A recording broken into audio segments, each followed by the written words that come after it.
이거 뭐 지난주에 있던 일이지만 그래도 가장 뭐 중요한 일 중에 하나였으니까 짚고 가겠습니다. 네. 윤석열 대통령이 취임 103일 만에 대통령실 개편 탄핵했습니다. 인사 개편 네네. 가능했습니다. 어떻게 평가하셨어요? 일부 긍정, 일부 부정.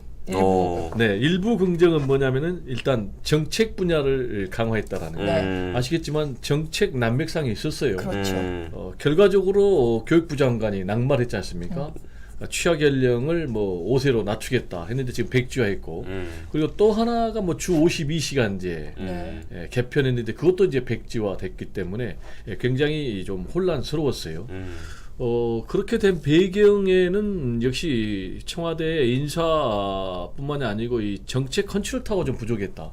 그 이유는 김대기 대통령 비서실장이 정치까지 총괄하다 보니까 그렇죠. 좀 이게 전문성이 또 떨어진 네. 거 아니냐 그런 지적이 좀 설득력이 있는 것 같고요. 그래서 정책 기획 수석을 신설한 것은 잘한 것 같다. 다만 네. 이제 청와대 슬림화 방향으로 좀 거리가 먼 것 아니냐라는 이제 그런 지적이 나오고 있고요. 네. 이제 두 번째 일부 부정 뭐가 부정이냐? 뭐죠? 김은혜 전 의원 홍보수석. 홍보수석 네.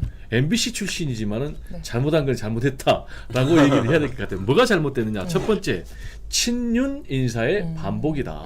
아무래도 이제 인사 개편을 단행했으면은 인적 쇄신으로 이어져야 되는데 결국 새로워야 하는데 올드 보이가 아니라 올드 걸이 되겠네요. 네. 네, 김문혜 전 의원 같은 경우 이제 대표적인 이제 친윤 인사 아니겠습니까?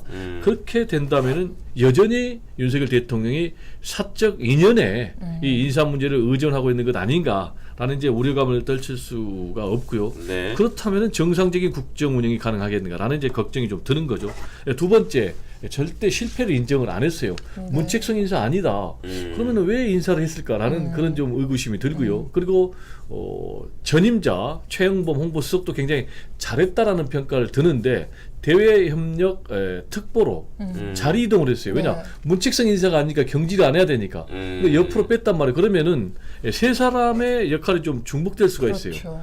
현 김은혜 홍보수석 그리고 전 홍보수석인 이제 대외협력특보 최영범 그리고 또 현 강인선 대변인 네. 세 사람도 다 언론 출신이거든요. 그럼 이제 갈등, 좀 혼선 이런 부분이 좀 우려가 되고요. 네.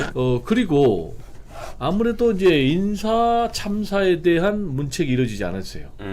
인사 참사가 됐으니까 당연히 좀 거기에 대해서 좀 문책이 이루어져야 되는데 문책성 인사 아니다라고 하다 보니까 기존의 인사 라인은 그대로 이루어졌거든요. 그러면은 윤석열 대통령이 사적 인연에 의해서 하면은 제대로 검증이 이루어질 것인가? 라는 이제 그런 우려가 여전히 남아있는 상황입니다. 네. 우리 3주 만이셔서 지금 하실 말씀이 너무 많으셔서 답변의 길이가 너무 깁니다. 줄이겠습니다. 그러면 우리 5개밖에 못 여쭤봅니다. 네, 포인트. 네. 핵심. 여쭤봤는데 지금 오늘 질문이 12개입니다. 네, 조금 알겠습니다. 답변을 좀 컴팩트하게 주시면 자, 이건 짧게 그냥 감사하겠습니다. 비서관 네. 행정관 그 내부 감찰에 들어갔잖아요. 네. 이건 어떻게 보시는지? 두 가지가 있는 것 같아요. 하나는 일탈설. 일단 담당자들이 뭔가 문제가 있으니까 감찰 들어가고 실제로 뭐 인사에 개입했다 이런 얘기도 있어요.